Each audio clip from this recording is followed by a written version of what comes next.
নমস্কার, আমি সৌরভ। সবাইকে স্মার্ট লার্নিং এর পক্ষ থেকে স্বাগত। তো আজকে আমরা ফিজিক্সের দ্বিতীয় চ্যাপ্টার আলোচনা করব। দ্বিতীয় চ্যাপ্টার হচ্ছে গতি, মোশন। হ্যাঁ, আমরা গত গত কয়েক ক্লাসে আমরা ফার্স্ট চ্যাপ্টারটা আলোচনা করছিলাম। তো আজকে আমরা দ্বিতীয় চ্যাপ্টার আলোচনা করব। তো দেখো, গতি বলতে কি বোঝায়? দেখো, গতি হচ্ছে সময়ের পরিবর্তনের সাথে পারিপার্শ্বিক সাপেক্ষে কোনো বস্তুর অবস্থানের পরিবর্তন। এখানে তিনটা কি পয়েন্ট আছে। তিনটা কি পয়েন্ট কি কি দেখো? সময়ের পরিবর্তন হতে হবে, সময়ের পরিবর্তন থাকতে হবে। পারিপার্শ্বিক সাপেক্ষে কোনো একটা বস্তুর, অবশ্যই একটা বস্তুর সাপেক্ষে বস্তুর অবস্থানের পরিবর্তন। হ্যাঁ, তিনটা জিনিস: সময়ের পরিবর্তন, কোনো কিছুর সাপেক্ষে, এবং বস্তুর অবস্থানের পরিবর্তন। একটা বস্তু এইখানে আছে এবং এইখানে মনে করো একটা বাড়ি আছে। এখন সে এই বাড়িটার সাপেক্ষে একটা জায়গা থেকে মনে করো আরেকটা জায়গায় গেল। এখানে আরেকটা বাড়ি আছে। তো দেখো, এই বাড়ি থেকে সে এই বাড়ি গেল। এখানে আমরা যদি বলি সে 2 মিনিটে এক জায়গা থেকে আরেক জায়গায় গেল এবং এই দূরত্বটা 10 মিটার। হ্যাঁ, তাহলে দেখো আমরা বললাম একটা বস্তু 2 মিনিটে এ নাম্বার বাড়ি থেকে বি নাম্বার বাড়িতে গেল এবং সে কতটুকু পথ অতিক্রম করলো? 10 মিটার। এবং দেখো সাপেক্ষে, তাহলে কোন বস্তুর সাপেক্ষে? এ নাম্বার বাড়ির সাপেক্ষে সে 10 মিটার পথ অতিক্রম করছে কয় মিনিটে? 2 মিনিটে। তা দেখো তো আমাদের সাথে মিলছে না? সময়ের পরিবর্তন 2 মিনিট সাথে পারিপার্শ্বিক সাপেক্ষে, তাহলে এ বাড়ির সাপেক্ষে কোন বস্তুর অবস্থানের পরিবর্তন, এক স্থান থেকে আরেক স্থানে অবস্থান পরিবর্তন, এই জিনিসটাকে আমরা কি বলতেছি? গতি বলতেছি। তো এই কি কি ওয়ার্ড গুলো তোমরা মাথায় রাখবে, তাহলে দেখবা সঙ্গে এমনি তোমরা নিজেরা করতে পারবে। এখন গতি, তো এই যে গতি অবশ্যই সময় পরিবর্তন থাকতে হবে, অবস্থান পরিবর্তন থাকতে হবে, কোন একটা বস্তুর সাপেক্ষে থাকতে হবে। না, আমরা এই যে বস্তুর সাপেক্ষে বললাম, এই বস্তুর সাপেক্ষে এটাই হলো প্রসঙ্গ বিন্দু। পরীক্ষায় মাঝে মাঝে আসে প্রসঙ্গ বিন্দু কাকে বলে। তো প্রসঙ্গ বিন্দু হচ্ছে যে যে কোনো বস্তুর অবস্থান, মানে যে বিন্দুর সাপেক্ষে নির্ণয় করা হয় সেটা হচ্ছে কি? প্রসঙ্গ বিন্দু। আমি একটা বিন্দু নিলাম, এই যে মনে করো আমি এ নাম্বার একটা বিন্দু নিলাম। তো এই বিন্দুর সাপেক্ষে একটা বস্তু এক জায়গা থেকে আরেক জায়গায় গেছে। তো এই যে প্রসঙ্গ সাপেক্ষে বললাম, এটা হলো আমার কি? প্রসঙ্গ বিন্দু। মূলত যে বিন্দুর সাপেক্ষে আমি আমার বস্তুর অবস্থানের পরিবর্তন নির্ণয় করতে পারি সেটা হলো আমার কি? প্রসঙ্গ বিন্দু। হ্যাঁ, এখন বইতে আরো কিছু গতি নিয়ে আলোচনা করেছে। 5 প্রকার গতি। দেখো, প্রথমটা হচ্ছে সরল রৈখিক গতি। কি বলছে? সরল রৈখিক গতি। সরল রৈখিক গতি বলতে কি? কোনো কিছু যদি এমন ভাবে চলে যেন বস্তুটা সরল রেখায় চলছে। হ্যাঁ, কোনো বস্তু যদি সরল রেখায় চলে তাহলে সে গতিকে আমরা কি বলবো? সরল রৈখিক গতি। এর উদাহরণটা হচ্ছে কোনো একটা বস্তুকে উপর থেকে যখন আমরা ছেড়ে দিই তখন ঠিকই সে সরল রেখায় এসে ভূমিতে পড়ে। তো এই যে উদাহরণটা, এটা হলো সরল রৈখিক গতি। এই গতির উদাহরণ কি? সরল রৈখিক গতি। ঠিক আছে, এখন আসো ঘূর্ণন গতি। তো দেখো, ঘূর্ণন গতি কি? ঘূর্ণন গতি হচ্ছে একটা বস্তু ঘুরবে, সে অবশ্যই একটা বিন্দুর সাপেক্ষে ঘুরবে এবং বিন্দুর চারপাশ যে সম দূরত্ব বজায় রেখে সে ঘুরবে। ঠিক আছে, আমরা আমরা আমরা যখন একটা বৃত্ত আঁকি, যখন কম্পাসে আমরা একটা বৃত্ত আঁকি, স্বাভাবিক বৃত্তটা এরকম। এখন কম্পাসের যে কাঁটাটা সেই এই স্থানে থাকে, তাহলে বৃত্তের এইখান থেকে এই স্থানের দূরত্ব যেটা, এইখান থেকে এই স্থানের দূরত্ব যেটা, এটা এটা একই দূরত্ব, এটাকে আমরা বলছি ব্যাসার্ধ, তাই না? তো এইটাই যে ঘূর্ণন গতি বলতে বোঝায় কোনো বস্তু যদি এমন ভাবে চলে যেন একটা বৃত্তকে কেন্দ্র করে নির্দিষ্ট দূরত্ব বজায় রেখে তার চারপাশ দিয়ে একবার অতিক্রম করে আসে, তাহলে সেটাকে আমরা কি বলতেছি? ঘূর্ণন গতি। আমরা কি বলতেছি? ঘূর্ণন গতি। এই যে উদাহরণ যেটা দিলাম, একটা কম্পাস যখন ঘোরাচ্ছি, তারপর দেখো আমরা যদি বলি যে সূর্যকে কেন্দ্র করে পৃথিবী তার চারপাশে যেভাবে ঘুরতেছে, এটা একটা ঘূর্ণন গতি, কারণ পৃথিবী চারপাশে ঘুরছে একটা নির্দিষ্ট দূরত্ব বজায় রেখে, তাই না? মানে হালকা পাতলা ডিসটেন্স হয়, কিন্তু আমরা যদি ওইটাকে ইগনোর করি সেক্ষেত্রে কি একটা নির্দিষ্ট দূরত্ব বজায় রেখে ঘুরতেছে। এখন আসো তারপরে কি চলন গতি। চলন গতিটা বেশ ইন্টারেস্টিং। চলন গতিটা হচ্ছে চলবে, কোনো কিছু এমন ভাবে চলবে যেন ওর বস্তুর প্রত্যেকটা কণা একই সময়ে একই দূরত্ব অতিক্রম করে। কোনো কিছু যদি এমন ভাবে চলে যেন বস্তুর প্রতিটা কণা একই সময়ে একই দূরত্ব অতিক্রম করে, এবং সেটা অবশ্যই কি হতে হবে, একই দিকে। কি বলছে বলতো? কোনো বস্তু একই দিকে একই সময় একই দূরত্ব অতিক্রম করে। তিনটা জিনিস: প্রতিটি কণা একই দিকে একই সময় একই দিকে, প্রতিটি কণা একই সময় একই দিকে নির্দিষ্ট দূরত্ব বরাবর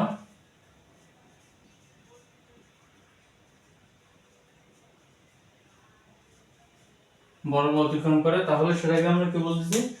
চলন গতি। তাই না? আমরা সেটাকে কি বলতেছি? চলন গতি। ঠিক আছে? তাহলে এখানে তিনটা জিনিস: কোন কণা একই সময়ে একই দিকে নির্দিষ্ট দূরত্ব অতিক্রম করলে তাহলে আমরা সেটাকে কি বলছি? চলন গতি। এখন আসো পর্যায়বৃত্ত গতি। দেখো পর্যায়বৃত্ত গতি আর ঘূর্ণন গতি একই রকম।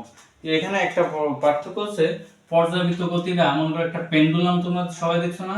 পেন্ডুলাম জিনিসটা কি? এইদিকে নির্দিষ্ট দূরত্ব অতিক্রম করে, এইদিকে নির্দিষ্ট দূরত্ব অতিক্রম করে, এগুলো তার কেন্দ্র। সে একবার এদিক থেকে এদিকে যায়, এদিক থেকে এদিকে আসে, তাই না? তো পর্যাবৃত্ত গঠিত হচ্ছে কোন বস্তুর নির্দিষ্ট সময় পর পর একটি নির্দিষ্ট বিন্দুকে নির্দিষ্ট দিক দিয়ে অতিক্রম করে, তাহলে সেটাকে আমরা কি বলবো? পর্যাবৃত্ত গতি। দেখো একটা পেন্ডুলাম মনে করো এই যে এইখানে আছে, তো সে এইখান থেকে এই মাথায় আসতে সময় লাগে তার 2 সেকেন্ড। আমরা বললাম একটা পেন্ডুলাম নির্দিষ্ট সময় পর পর 2 সেকেন্ড পর পর নির্দিষ্ট বিন্দুকে কেন্দ্র করে, এই যে এই বিন্দুকে সে বিন্দুর অর্ধেকে বসে যায়, অর্ধেকে বসে যায়, নির্দিষ্ট সময় পর পর নির্দিষ্ট বিন্দুকে কেন্দ্র করে একই দিক থেকে, একবারে একই দিক মানে এই দিক থেকে একবার এদিক থেকে একই দিক থেকে অতিক্রম করে, তাহলে সেটাকে আমরা কি বলছি? পর্যায়বৃত্ত গতি। তাহলে আমরা কি বলছি? পর্যায়বৃত্ত গতি। স্পন্দন গতি কি? স্পন্দন গতি হৃৎপিণ্ডের মতো, হৃৎপিণ্ড কিংবা ফুসফুসের মতো যে নির্দিষ্ট সময় পর পর কম্পিত হতে থাকে। হ্যাঁ, হৃৎপিণ্ড কি? হৃৎপিণ্ড মানে একজন মানুষের ভ্রূণের কয়েক সপ্তাহ, 4 সপ্তাহ মেবি, তো ওই সময় থেকে 4 সপ্তাহ না 12 সপ্তাহ যায়, তো ওই সময় থেকে তার হৃদকম্পন শুরু হয়, এবং তার মৃত্যুর আগ অবধি ওই হৃদকম্পন চলতে থাকে। কিন্তু হৃদকম্পন কি একটা নির্দিষ্ট সময় পর পর সব সময় পাম্প হতে থাকে। তুমি দৌড়াইলা, তুমি যখন তুমি দৌড়ো তখন একটু ফাস্ট হয়, কিন্তু তুমি যখন নর্মালি বসে আছো তখন তো একটা নির্দিষ্ট সময় পর পর, তাই না? তো এই বিষয়গুলো। এখন এই যে গতিগুলো গেল না, আচ্ছা দেখি এরপরে টপিক কি আছে? স্কেলার রাশি, ভেক্টর রাশি। আচ্ছা স্কেলার রাশি, ভেক্টর রাশি শিখবো এবার আমরা।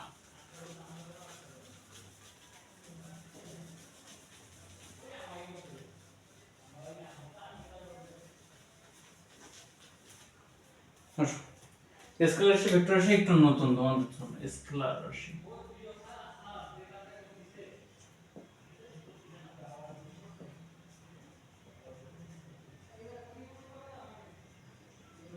স্কেলার রাশি, স্কেলার রাশি বলতে বোঝায় এমন একটা মান বা এমন একটা মেজারমেন্ট যার শুধু মান আছে, দিক নাই। কি বলছি? এমন একটা জিনিস বা এমন একটা পরিমাপ বা মেজারমেন্ট যার শুধু মান আছে কিন্তু কি দিক নাই। যেমন আমি বললাম একটা বস্তুর ওজন 2 কেজি। কি বললাম? একটা বস্তুর ওজন 2 কেজি। মনে করলাম একটা পাথরের ওজন 2 কেজি। তো এই পাথরটার ওজন যে 2 কেজি, এটা বলতে, এটা বুঝতে আমার কি এরকম দিক লাগতেছে না? আমার সাথে একটা মান বললে হচ্ছে যে এই পাথরটা, এই যে এর ওজন 2 কেজি। হ্যাঁ, তারপর আমি বললাম কি বলবো, জ্বর হয় আমাদের। তো আমরা বললাম দেহের তাপমাত্রা 102 ডিগ্রি ফারেনহাইট, বললাম 102 ডিগ্রি ফারেনহাইট, তাই না? আমাদের একটা ভুল, আমরা জ্বরে বলি 102 ডিগ্রি সেলসিয়াস, না সেলসিয়াস না, এটা সাধারণত মানে এটা সবসময় ফারেনহাইটে থাকে। হ্যাঁ, এটা মাথায় রাখবো। আমাদের জ্বর হলে আমরা যে তাপমাত্রাটা মাপি সেটা ফারেনহাইটে মাপি। তো আমরা বললাম আমাদের দেহের তাপমাত্রা 102 ডিগ্রি ফারেনহাইট। তো এইখানে আমাদের যে জ্বর হয়েছে এটা বুঝতে কি আমাদেরকে দিক লাগবে, যে কোন দিক দিয়ে জ্বর হয়েছে, কিভাবে মানে কোন দিক দিয়ে জ্বরটা আসছে, তাপমাত্রা কোন দিক দিয়ে আসছে, এমন তো না। আমাদের জাস্ট তাপমাত্রাটা বললাম, শেষ, এই অবধি, তাই না? এখন আসো, তাহলে স্কেলার রাশির সংজ্ঞাটা কি হবে? যে রাশির মান বা যে রাশির পরিমাপ করতে শুধুমাত্র মান প্রয়োজন, দিক নয়। কি বলছি? শুধুমাত্র মান প্রয়োজন, দিক নয়, তাদেরকে আমরা কি বলছি? স্কেলার রাশি। হ্যাঁ, এখন সব ভেক্টর রাশি।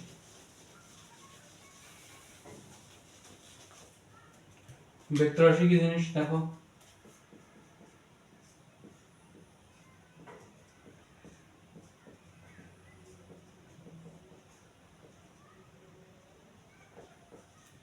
যে রাশির পরিমাপ করতে মান ও দিক দুটোই লাগে, মান ও দিক।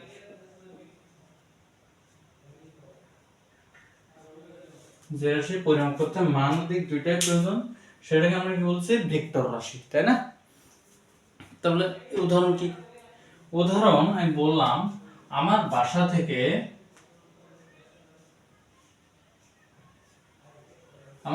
থেকে স্কুলের দূরত্ব 10 কিলোমিটার। আমার বাসা থেকে স্কুলের দূরত্ব কয় কিলোমিটার? Sorry, 5 kilometre. হ্যাঁ, বাসা থেকে স্কুলের দূরত্ব আমার 5 কিলোমিটার। এখন তাহলে কি আমি বুঝলাম যে আমার স্কুলটা অ্যাকচুয়ালি কোথায়? বুঝলাম না, কারণ কি এখানে একটা দিকের অভাব আছে।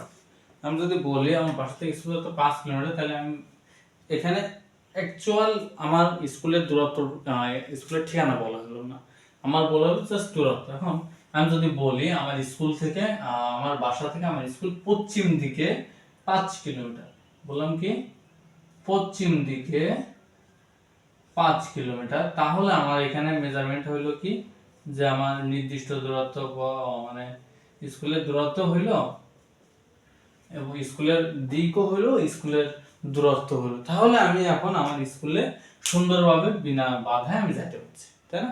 শুধু আমার দূরত্ব বলে আমি কোন দিকে যাবো, উত্তর দিকে, দক্ষিণ দিকে, পূর্ব দিকে না পশ্চিম দিকে যাবো, আমি জানি না। সো আমি তখন বললাম আমার স্কুল পশ্চিম দিকে 5 কিলোমিটার, তখন আমার একটা নির্দিষ্ট মান এবং নির্দিষ্ট দিকের কারণে আমি স্কুলের একটা নির্দিষ্ট স্কুলের যে দূরত্ব, স্কুলের যে অ্যাকচুয়াল ডিসটেন্স বা অ্যাকচুয়াল অবস্থান সেটা আমি জানতে পারলাম, তাই না? এখন আসো ভেক্টর রাশির মান ও দিক। আরেকটা উদাহরণ দেওয়া যায়। আরেকটা উদাহরণ কি? আরেকটা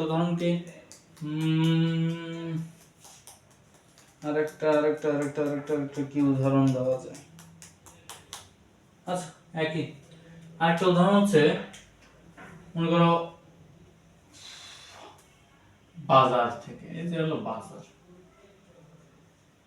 হ্যাঁ, তো বাজার থেকে আমি আমি আমি আমি আমার বাসায় যাব। তো এমন হলো বাজার থেকে প্রথমে উত্তর দিকে, তারপর দক্ষিণ দিকে, উত্তর পশ্চিম, উত্তর পশ্চিম, মনে করলাম এটা উত্তর পশ্চিম। তো আমার বাসা হলো 10 কিলোমিটার দূরত্ব। হ্যাঁ, তো আমি বললাম বাজার থেকে প্রথমে উত্তর দিকে 5 কিলোমিটার, তারপর পশ্চিম দিকে আরো 5 কিলোমিটার যাইতে হবে, তাহলে কি আমি বাসা পাবো। না হলে আমি যদি বলি আমার বাজার থেকে আমার বাসা 10 কিলোমিটার, তাহলে কি আমার অ্যাকচুয়াল হলো না? বুঝছো? এখন আসো ভেক্টর রাশির মানগুলো, ভেক্টর রাশি লিখতে গেলে কিছু নিয়ম কানুন মানতে হয়। একটা ভেক্টর রাশিকে তুমি মনে করো এ একটা ভেক্টর রাশি, তো এর উপরে যেহেতু দিক আছে, এর দিকটা এই যে কোন দিকে যাচ্ছে দিকটা নির্দিষ্ট করে দিতে হবে। এর উপর একটা দিকটা নির্দিষ্ট করে দিতে হবে, তাহলে বোঝা যাবে এটা ভেক্টর রাশি, না হলে এটা ভেক্টর রাশি হবে না। যেমন এক্স ওয়াই, এক্স একটা ভেক্টর রাশি, এর উপর একটা দাগ দিয়ে বুঝালাম এক্স একটা ভেক্টর রাশি, ওয়াই একটা ভেক্টর রাশি, এর উপর দাগ দিলাম ওয়াই একটা ভেক্টর রাশি। কিন্তু আমি যদি এ দিই সাধারণত, তাহলে এটা মনে হবে যে এটা একটা স্কেলার রাশি, এর শুধু একটা মান আছে, দিক নাই। কথা বুঝতে পারছো? তো এই ছিল হলো ভেক্টর রাশি, স্কেলার রাশি। এখন আসো ভেক্টর রাশি, স্কেলার রাশি পর আছে যে দূরত্ব আর সরণ, তাই না? দেখো বই কিন্তু অনেক ব্যাখ্যা দেয়, অনেক উদাহরণ দেয়, অত কিছু লাগবে না, তুমি জাস্ট এগুলো পড়ে গেলেই হবে।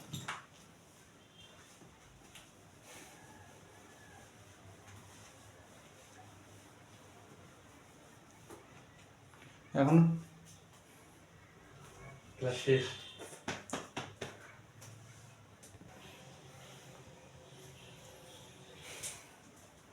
এখন আসো আমরা দূরত্ব সরণ, না দূরত্ব সরণ, দেখো দুইটাই মনে হয় একই জিনিস, কিন্তু আসলে অ্যাকচুয়াল না, একই না। দূরত্ব আর আরেকটা আছে সরণ, ঠিক আছে? তো দূরত্ব সরণ, দূরত্ব কি? একটা নির্দিষ্ট দূরত্ব যেটা মানে সম্পূর্ণ, মানে দেখো আমি একটা উদাহরণ দিই তাহলে ভালো বুঝবা। এই হলো আমার স্কুল, হ্যাঁ, এখন স্কুল থেকে আমার বাড়িতে যাইতে হলে এইভাবে ঘুরে, এদিক থেকে ঘুরে, এদিক থেকে ঘুরে, এই হলো আমার বাসা, এলাম। এখন দেখো আমার স্কুল থেকে আমার বাসার সম্পূর্ণ দূরত্ব হলো 15 কিলোমিটার, এটা আমি মানি।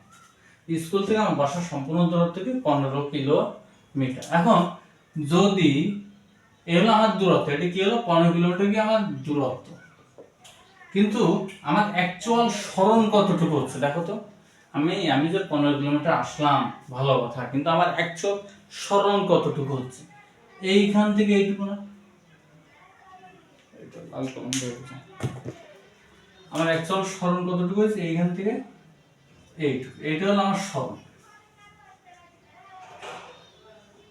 ঠিক আছে? তাহলে দূরত্ব আর সরণের একটা পার্থক্য বুঝলাম।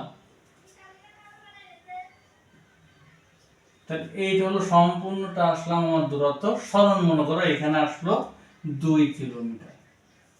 আমার মেইনলি দূরত্ব হচ্ছে আমি যতটুকু পথ অতিক্রম করছি, ঠিক আছে, কিন্তু আমি অ্যাকচুয়ালি কতটুকু পথ অতিক্রম করছি, আমার এই অবস্থান থেকে এই অবস্থানের অ্যাকচুয়াল দূরত্ব কতটুকু, এটা হলো আমার কি সরণ। কথা বোঝা গেছে? তাহলে স্কুল থেকে আমি যখন বাসা আসলাম, তখন আমার সম্পূর্ণ মেইন পথ দিয়ে আসতে আসতে মনে করো যে 15 কিলোমিটার দূরত্ব, কিন্তু আমি যখন স্কুল থেকে বাসায় আমার মানে আমার অ্যাকচুয়ালি সরণটা হয়েছে কতটুকু, 2 কিলোমিটার। মনে করো মাঝখান দিয়ে কোনো এক কারণে এইখান থেকে একটা খাল ছিল, যার কারণে আমার এত পথ ঘুরে আসা লাগছে, ঠিক আছে? এইখান থেকে কোনো রাস্তা নাই, এই জন্য আমার ঘুরে আসা লাগছে। কিন্তু যদি না থাকতো তাহলে তো আমি ডাইরেক্ট এখান থেকে এখানে যেতাম, তাই না? সেক্ষেত্রে আমার সরণ হইতো 2 কিলোমিটার। এই ছিল দূরত্ব সরণ, এই এছাড়া আর কিছু নাই। মানে আমার শেষ অবস্থান থেকে প্রথম অবস্থান থেকে শেষ অবস্থানের অ্যাকচুয়াল দূরত্ব কতটুকু, এইটাই হলো আমার সরণ। কথা বোঝা গেছে? ক্লিয়ার? আজকে এই পর্যন্ত। তাহলে আজকে যে 3টা টপিক আলোচনা করলাম, গতি, 5টা গতি বললাম, তারপরে কি বললাম আমরা, তারপরে বললাম হচ্ছে স্কেলার রাশি, ভেক্টর রাশি এবং দূরত্ব সরণ। এগুলো বইতে অনেক বড় ব্যাখ্যাতে দরকার নেই, তুমি যতটুকু বুঝছো ক্লাস, যতটুকু বুঝছো অতটুকু তুমি খাতায় রাখো, দেখবে 2-3 পেজের ভিতর শেষ। কথা বুঝতে পারছো? তাহলে আজকে এই পর্যন্ত, সবাই ভালো থাকো, কেমন?